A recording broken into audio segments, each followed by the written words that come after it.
Paano lagyan ng follow button sa tabi ng pangalan mo kapag nagko-comment ka para madali ka nilang mai-follow?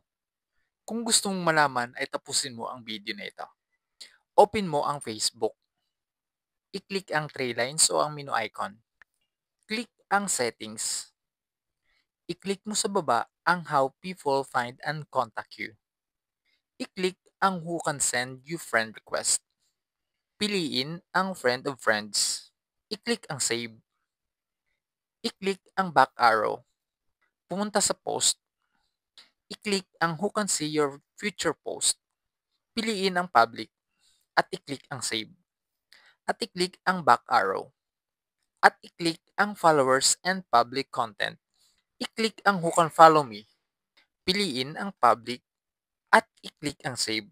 Tingnan mo sa baba, dapat lahat ng ito ay naka-public. I-turn on mo dito ang show most relevant comments first.